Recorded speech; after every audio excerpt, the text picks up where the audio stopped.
ها ناوې کور ته ننوسته ها بار راووتو هلکانو سره کېناستو نو هلکانو کې اوس داسې یو هلک وولي چې دې ته صحیح خبره وي ها نو یو چا ته یې ویل چې دا د واده شپه څنګه یې ښځې سره او هلته وګوره څنګه غوږ هغه بیچاره څنګه چل کېنو ها ویل څه چې دې ښځې کول هغه تم کوه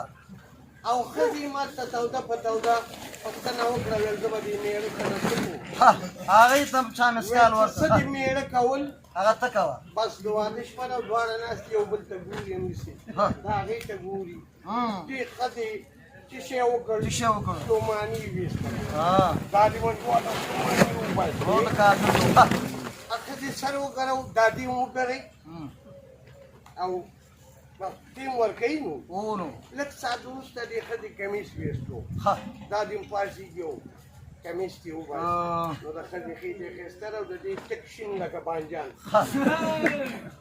لږ ساعت چې تېر شو دې ښځې پوه شوه چې یاره دا ډېر کوستېدن سړی دی لکه چې خارجي سیستم غواړي سیستم غواړي ها. لاندې لباس یې کتل هم دم کتل نو هغه د کډ نه کوز شوه په فرش پرېوتله څه کوي څه کوي دا دوه شپې جګوي او ټیټوي او ټیټوي دا دې م کتی شي خدای والې رسول والې اوږد دې وغځېږي دوی د خدای په غضب اخته شي ها و د دنیا د تیزنو دا دې م دا خپې جګوي او ډوډۍ اسبې ها او کته کوي ها ښځې ته ډېر کار ورغی ها چې دې خپل خاوند ته مخ راواړو ویل داسې به څوک نه وي هم چې اول تا وغېږې ما